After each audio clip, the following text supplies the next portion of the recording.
Severe penalties handed out after the Bahrain tests. Stay until the end to see Hamilton's shocking penalty.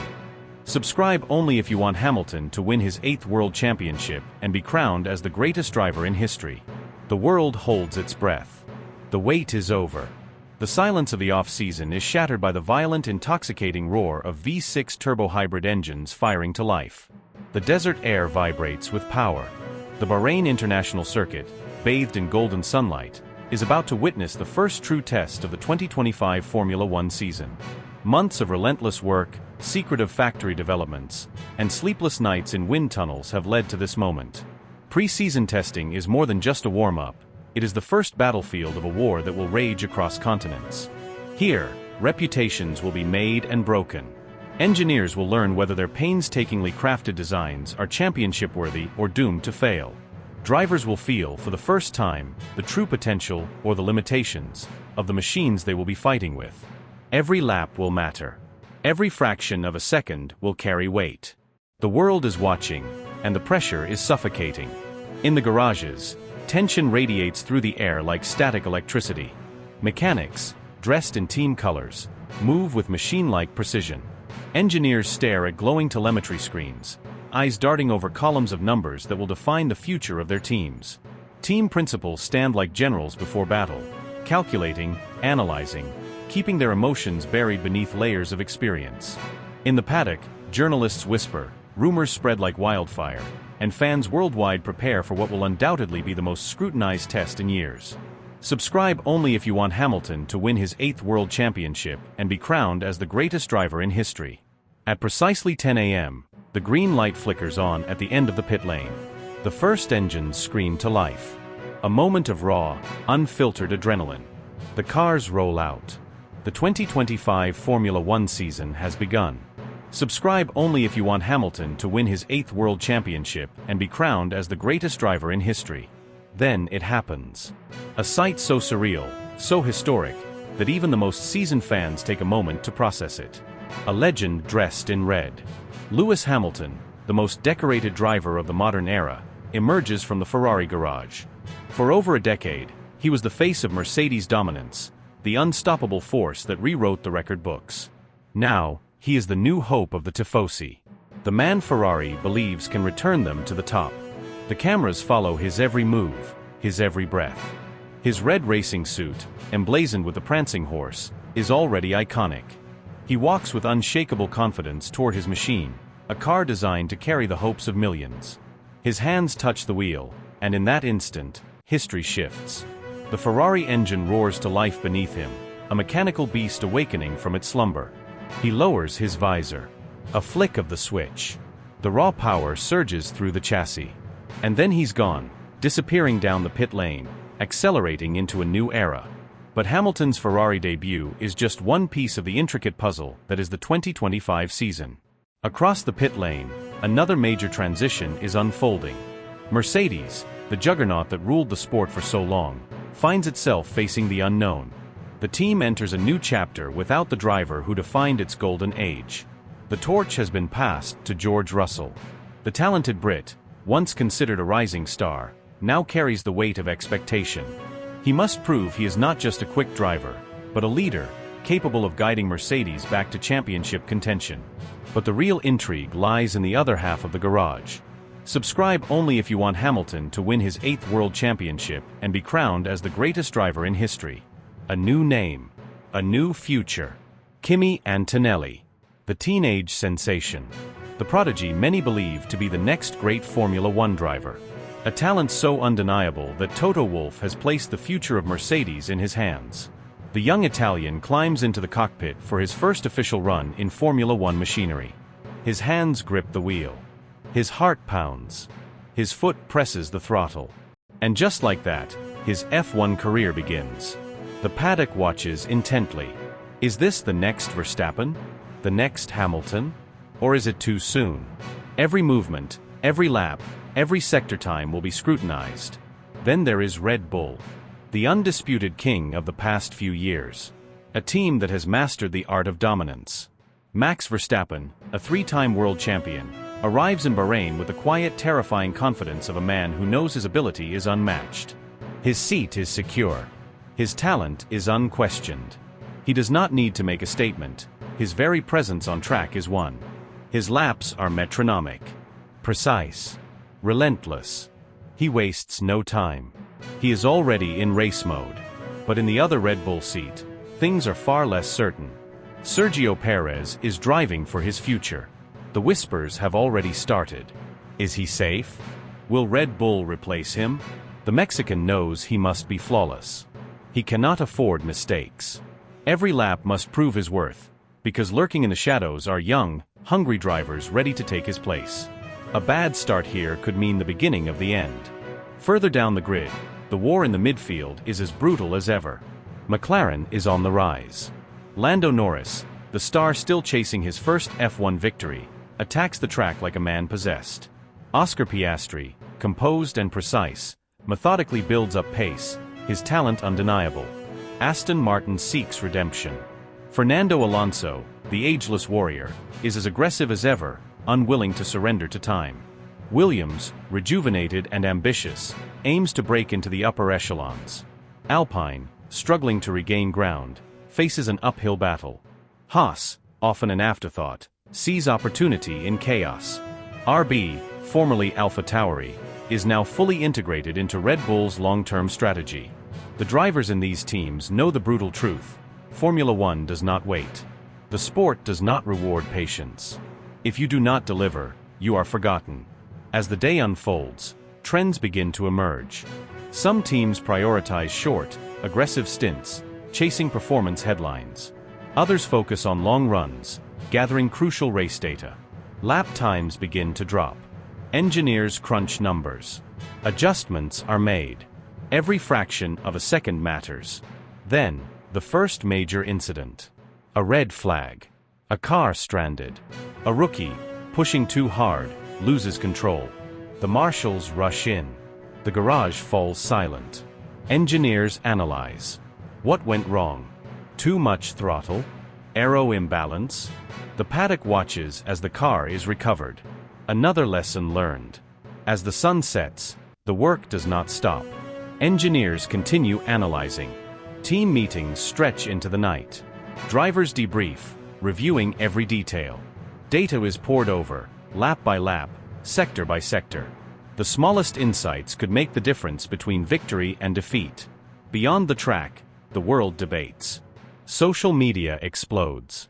Fans analyze every lap time, every split, every onboard replay. Is Ferrari playing mind games? Is Mercedes back? Is Red Bull still untouchable? Everyone has a theory, but the truth remains elusive. The reality is this: the 2025 season has begun, but the real war is just starting. Every lap from now on carries weight. Every decision has consequences. The battle for supremacy will be fought on circuits around the world, in conditions ranging from scorching heat to torrential rain. Drivers will face triumph and heartbreak. Teams will rise and fall. The intensity will only grow. The pressure will only mount. This is not just racing. This is Formula One at its most ruthless, its most exhilarating, its most unpredictable. Every turn, every pass, every strategy call will shape history. The journey to the title has begun. The greatest season yet is ahead. And this? This is just the beginning. Red Bull wasted absolutely no time in establishing their dominance as the first day of pre-season testing roared to life under the relentless Bahraini sun. With Max Verstappen sitting out the morning session, all eyes turned to Liam Lawson, the team's young and ambitious reserve driver. This was his golden opportunity to make a statement, to prove that he belonged at the pinnacle of motorsport, and he grabbed it with both hands. The moment the pit lane light turned green, Lawson launched onto the track with a sense of purpose that sent ripples across the paddock. His commitment through the corners was fearless, his braking points aggressive yet precise, and his throttle application smooth as silk. Each lap, his confidence grew, and with every sector completed, the timing screens painted a clear picture. Red Bull had once again unleashed a monster. The RB20, the latest creation from Adrian Newey's genius mind, looked like a machine built for absolute dominance. The car was razor-sharp on turn-in, incredibly stable through high-speed corners, and surgically efficient down the straights. The floor, reworked for optimal ground effect, kept the car glued to the tarmac, while the power unit delivered relentless performance without a hint of instability. Even in the early stages of testing, when teams often ran conservative programs, Red Bull's package looked ominous.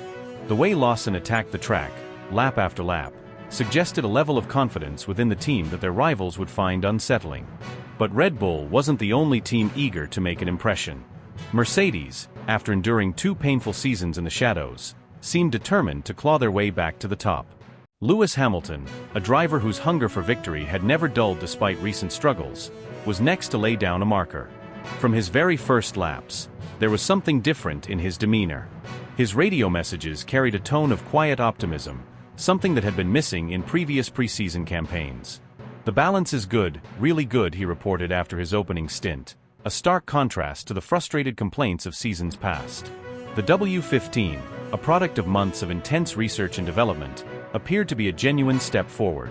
The porpoising issues that had plagued its predecessors were nowhere to be seen, and its responsiveness to setup changes was a welcome relief for the team. The Mercedes engineers, watching the data streams with hawk-like focus, exchanged cautious smiles. Perhaps, just perhaps, they were back in the hunt. Meanwhile, Ferrari had arrived in Bahrain with a quiet but palpable sense of anticipation. The SF25 was an evolution rather than a revolution, but it was clear that every single detail had been fine-tuned with one objective in mind: ending Red Bull's dominance. Charles Leclerc, ever the perfectionist, wasted no time in putting the car through its paces. His approach was methodical, his feedback concise and precise. The data suggested that Ferrari had made significant strides in addressing their Achilles heel, tire degradation. But the real surprise of the session came from Andrea Kimi Antonelli. Despite being a rookie, the young Italian was immediately on the pace, slotting himself into the top 3 and drawing nods of approval from the Ferrari garage. His steering inputs were fluid, his throttle control impeccable, and his ability to extract performance from the car at such an early stage was remarkable. Antonelli wasn't here to play the long game. He was here to prove that he belonged in the big leagues, and his performance left no doubt about that. But pre-season testing isn't just about setting quick laps, it's a psychological battlefield. Every team plays their own version of a poker game, hiding strengths, exaggerating weaknesses, and gathering intelligence on their rivals. Over at McLaren, their program was deliberately restrained. Oscar Piastri's morning session was focused on aero testing and system checks rather than outright performance, leaving their true pace shrouded in mystery. Lando Norris, watching from the garage, wore a knowing expression, offering little to the media beyond vague hints of a promising package. But within the McLaren camp, there was a buzz, whispers that the MCL38 had made serious strides over the winter. Were they hiding their full potential, or was this just another step in their long-term evolution? At Aston Martin, Fernando Alonso was meticulously dissecting every aspect of the AMR24. The Spaniard, known for his relentless pursuit of perfection, spent more time in deep discussions with his engineers than any other driver.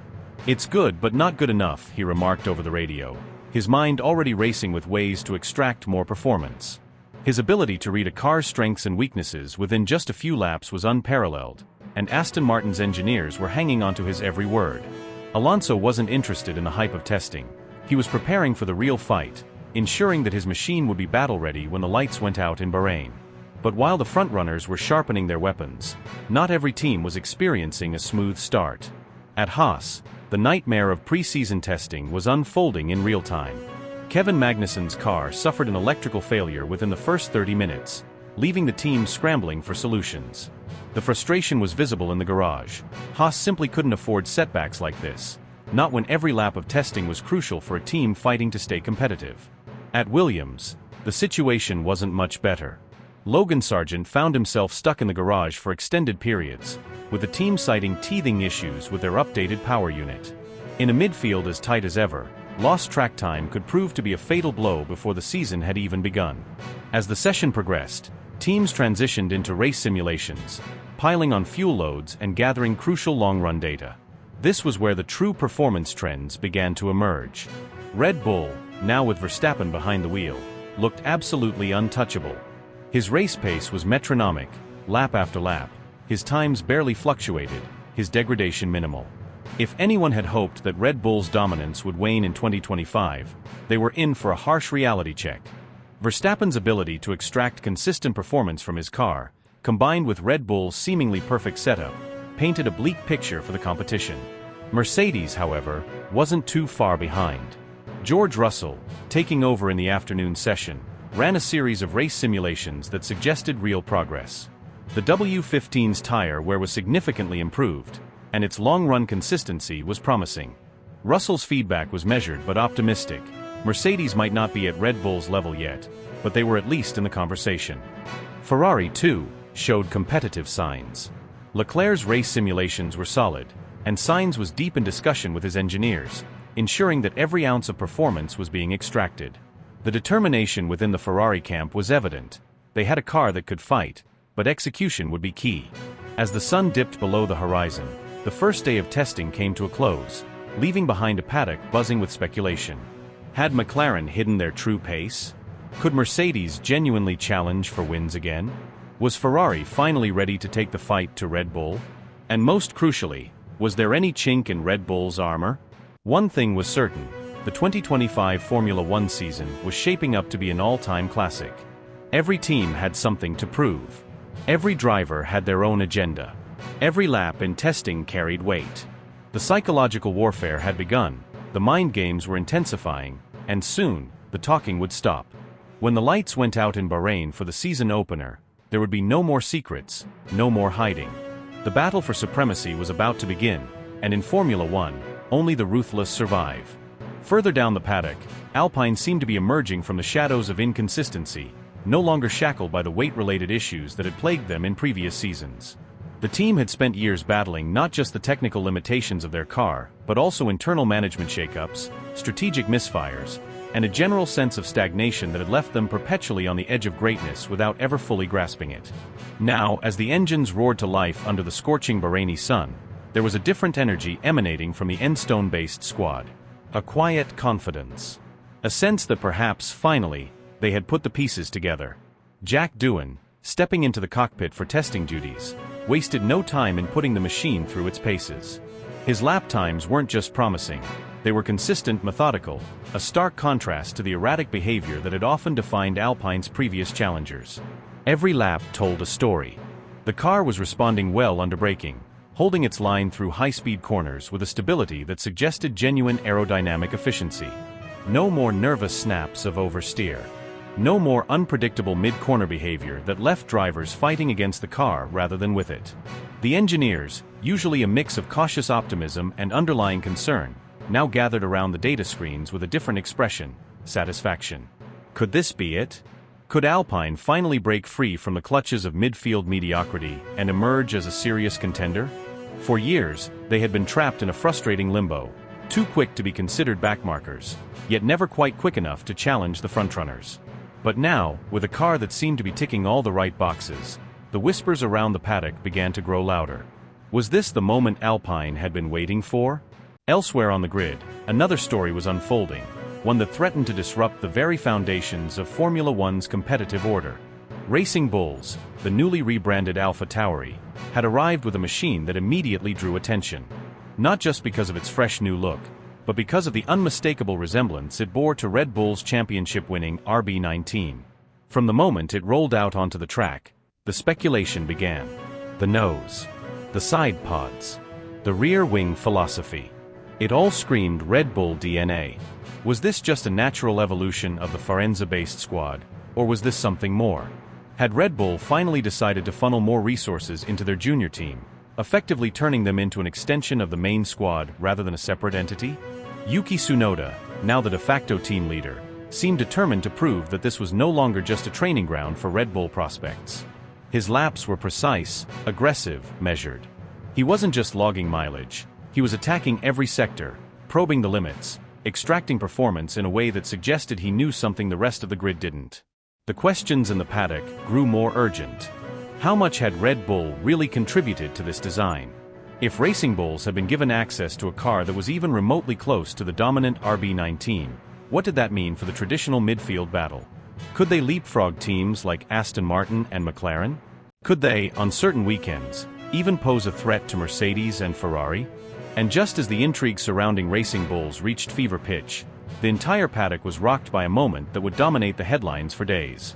Lewis Hamilton, sitting in the Ferrari garage, silent, motionless, his helmet still on, his visor down, surrounded by a sea of engineers in red. It was an image that sent a collective shiver through the sport.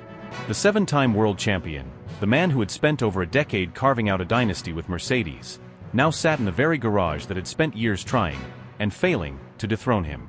His early return to the pits had been unexpected, and the activity surrounding his car only fueled the speculation. Was it a simple setup tweak? A minor balance issue? Or was there something more? Hamilton's move to Ferrari had already rewritten the narrative of the season before a single lap had been completed in anger. It was a gamble of unprecedented proportions. A legacy-defining decision. If it worked, it would be the stuff of legend, the ultimate triumph, the greatest comeback story in the history of Formula One. If it failed, it would be the most painful miscalculation of his career. Inside the garage, Ferrari's mechanics worked with urgency. The SF24 was a departure from Mercedes' design philosophy. Its handling characteristics were different, its power delivery unique. Hamilton, a master of adaptation, had spent years fine-tuning his driving style to the intricacies of Mercedes' machinery. Now, he was in uncharted territory. Could he mold himself to this new beast? Could he unlock the potential that had eluded Ferrari's previous drivers? Or was this going to be a more difficult transition than anyone had anticipated? As the tension inside Ferrari's garage reached its peak, another story was unfolding on track, one that no one had anticipated. Kimi Antonelli, the young Italian prodigy. The next big thing. The hype surrounding him had been immense, bordering on mythical. He was supposed to be fast. He was supposed to be a generational talent. But no one had expected him to make such an immediate impact. His approach was fearless. His lap times tumbled with every stint. His confidence was unmistakable. And then, in a moment that stunned the entire paddock, he topped the timesheets. A rookie. On his debut. Setting the fastest time of the day. The implications were staggering. Was this a fluke? A result of optimal track conditions and low fuel runs? Or was this something more? The comparisons began immediately. Was this the start of a career that could rival the greats? Schumacher, Hamilton, Verstappen, names that defined eras. Could Antonelli be next? The pressure was enormous. The expectations, suffocating. But Antonelli didn't seem fazed. He was here to race, to compete, to prove that he belonged. The paddock was in chaos. Alpine's resurgence. Racing Bull's suspiciously Red Bull-esque design. Hamilton's quiet moment in the Ferrari garage. Antonelli's jaw-dropping pace. Everywhere you looked, the balance of power was shifting. The grid had never been more unpredictable. The rivalries had never been sharper. The stakes had never been higher. And as the sun dipped below the Bahraini horizon, one thing was clear. Formula One was heading into a season unlike any before. The old guard was under siege. The young guns were rising. The established order was crumbling. This wasn't just another pre-season test. This was the dawn of a revolution. The thunderous symphony of V6 hybrid engines erupted once more, shaking the very foundation of the circuit, sending shockwaves through the paddock, and reigniting the electrifying energy that only Formula One can generate. The grandstands vibrated with anticipation, the air thick with the smell of burning rubber and high-performance fuel. Mechanics moved with precision, engineers hunched over screens decoding complex telemetry, and drivers adjusted their gloves, their helmets, their focus. This was no ordinary day of testing. This was the battlefield where fortunes were decided, where months, if not years, of meticulous development met their moment of truth. Every team arrived with its own mission. Some sought confirmation of their supremacy, others searched desperately for redemption. Some were cloaked in confidence, others in doubt. But the one unifying truth was that every lap carried weight, every fraction of a second was a step toward the unknown, and every moment on track had consequences that would ripple throughout the season. Yet, before the strategic programs could unfold in earnest, before lap times could be dissected and car behavior scrutinized, the first tremor of uncertainty struck the paddock.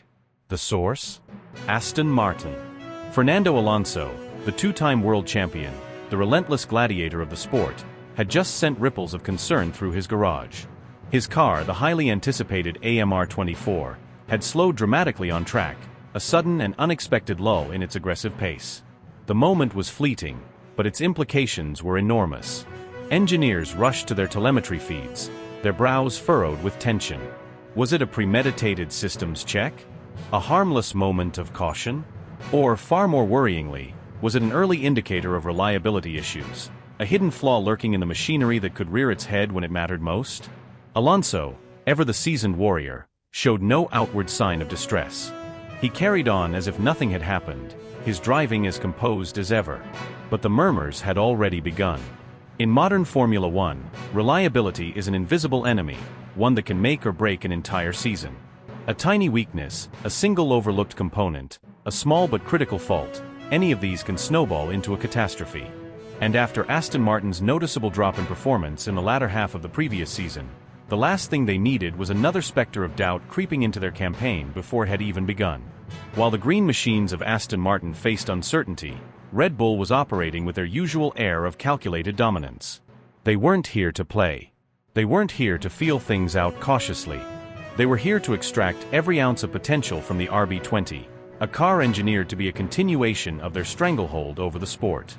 Flovis paint, an almost fluorescent alien-like substance, was plastered across the bodywork of Verstappen's machine, mapping the aerodynamic dance of air as it flowed over the carbon fiber surfaces. Every curve, every detail, every flick up and winglet was under the microscope. The reigning champions were leaving nothing to chance. Their philosophy was clear: don't just maintain the advantage, extend it. But even for the best, limits exist. And Liam Lawson, standing in for the team, found that limit all too abruptly. Pushing hard into a heavy braking zone, he misjudged the grip threshold, locked up, and sent thick plumes of tire smoke into the air. The flat spots on his rubber were unmistakable, a brutal reminder that in this sport, precision isn't a luxury, it's a necessity. A minor incident in isolation, but a small indication that even in testing, drivers were riding the fine line between mastery and miscalculation. Then, in a twist that no one saw coming, the timing screens delivered a shockwave. The fastest driver of the morning session was not Verstappen, not Leclerc, not Hamilton, not Russell. It was Kimi Antonelli. The Mercedes Jr., a name spoken in hushed, expectant tones in the weeks leading up to the test, had just launched himself into the spotlight. His lap was smooth, measured, deceptively quick. There was no erratic movement, no desperate overcorrection, just raw, refined pace.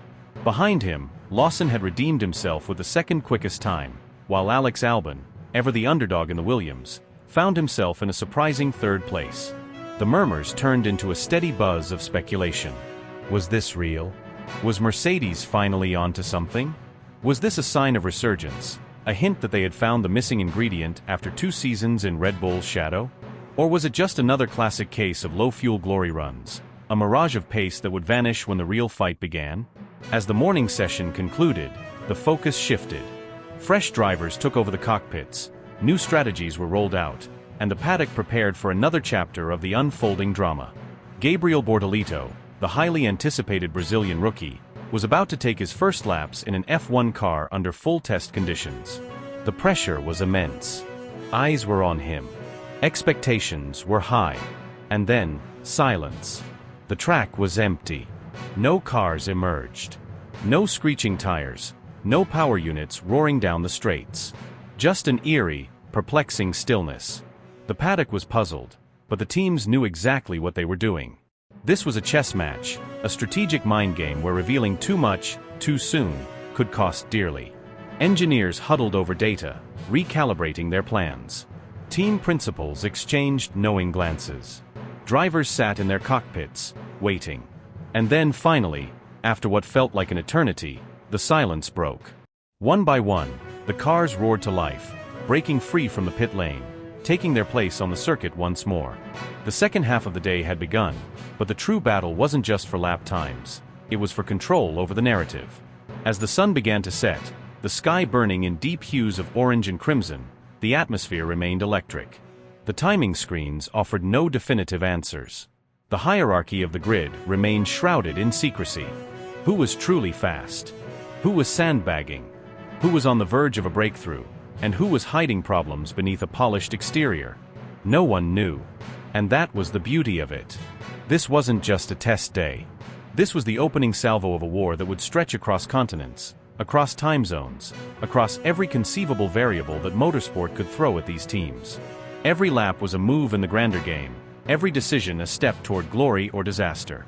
As the garages closed, as drivers removed their helmets, as engineers pored over gigabytes of data late into the night, one undeniable truth lingered in the air. Formula One is never predictable. Today had offered a glimpse, a whisper of what was to come. But the real battle, the fight for supremacy, the war of innovation, strategy, endurance, and sheer driving brilliance, was only just beginning. And when the lights went out on race day, everything would change. The engines roared to life as the morning sun cast its golden hue over the circuit, illuminating the battlefield where the world's greatest drivers and machines were about to engage in the first true test of the 2025 Formula One season.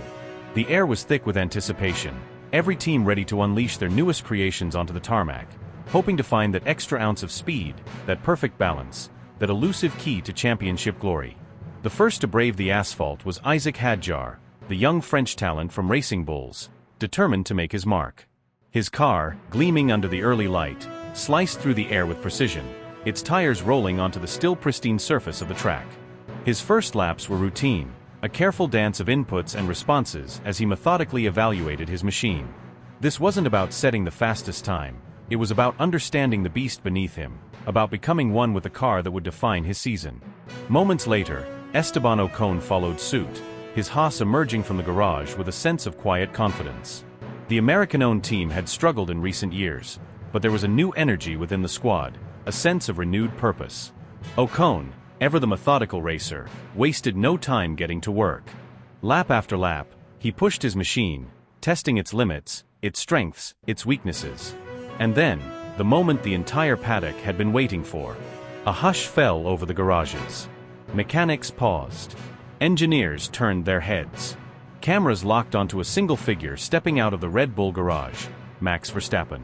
The reigning world champion, a man whose very presence exuded dominance, climbed into his RB21 with a calm certainty that sent a clear message to the rest of the grid. This was his kingdom, and he was here to reinforce his rule. The Dutchman wasted no time. From the moment his tires met the tarmac, it was evident that he was already operating at a different level. His outlap was aggressive, his car responding to his commands with laser precision. While others focused on routine checks, Verstappen was already seeking the limits. Every corner, every braking zone, every throttle input was measured, calculated, perfected. He wasn't here to simply test, he was here to assert his authority. Meanwhile, at the opposite end of the paddock, Charles Leclerc was executing Ferrari's strategy with military-like precision. His focus wasn't on lap times, but on endurance, on gathering the data Ferrari needed to finally break the championship drought that had plagued Maranello for nearly 2 decades. The SF25, a machine burdened with the hopes of millions, roared through the straights, each lap another piece of the puzzle Ferrari was desperately trying to complete. And then, the first major twist of the day struck. The sky, which had been a perfect canvas of blue just moments earlier, suddenly darkened. A gust of wind swept across the circuit. The temperature dropped. And then, almost as if the racing gods had decided to intervene, the first drops of rain began to fall. At first, it was light, barely noticeable. A faint drizzle that coated the surface of the track, turning the asphalt into a treacherous battleground. The teams were caught off guard. The strategies meticulously planned in their simulators suddenly became useless. Those on track had a decision to make: abort their runs and return to the safety of the pits, or seize the moment and test their machines in the unpredictable chaos of mixed conditions. Some teams chose the cautious approach, unwilling to risk an incident. Others saw an opportunity. Among the bold was George Russell. The Mercedes driver, often overshadowed in the past seasons, seized the moment.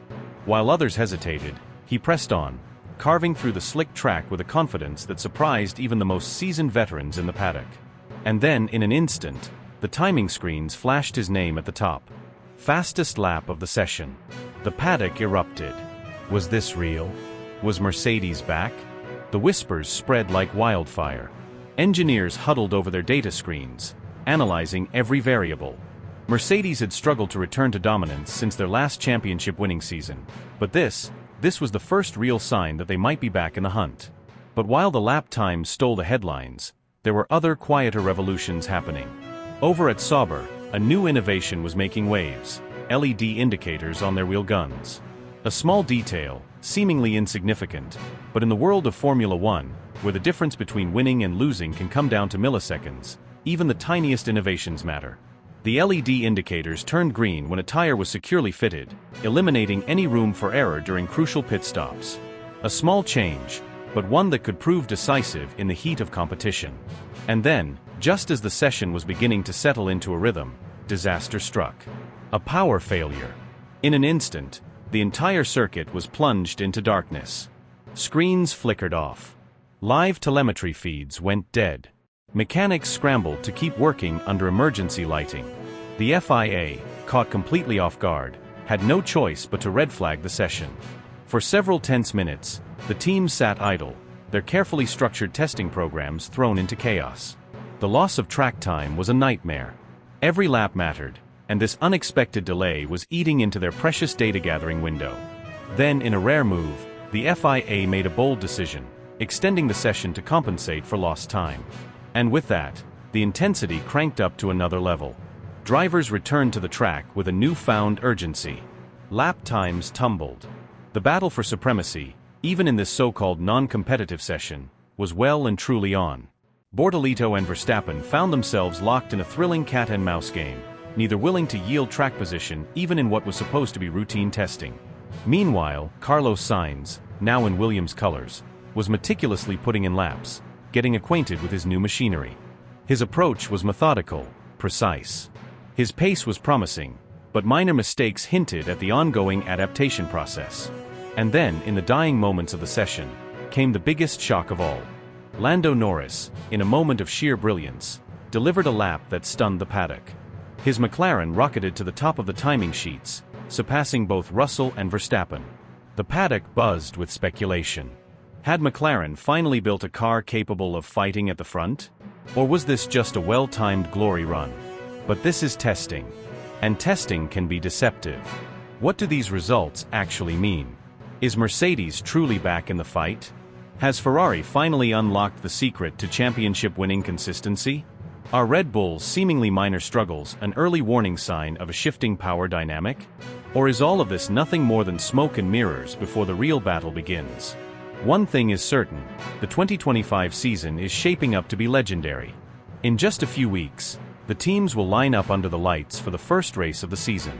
And when those lights go out, all the speculation will be over. Until then, every team will be working around the clock, every engineer will be crunching data, every strategist will be planning for every possible scenario. The battle has already begun. And the biggest question remains, are we witnessing the dawn of a new era? Will Lewis Hamilton rewrite history with an 8th title in Ferrari Red? Is Antonelli the new generational talent set to take the sport by storm?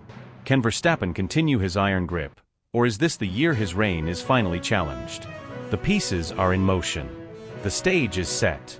And the 2025 Formula One season is about to deliver a spectacle unlike any we've seen before. So, what do you think? Are we about to witness a seismic shift in the sport? Will McLaren shock the world? Will Red Bull maintain its dominance? Or is their empire beginning to crumble?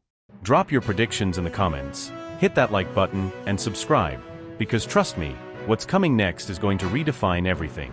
This is only the beginning. Buckle up.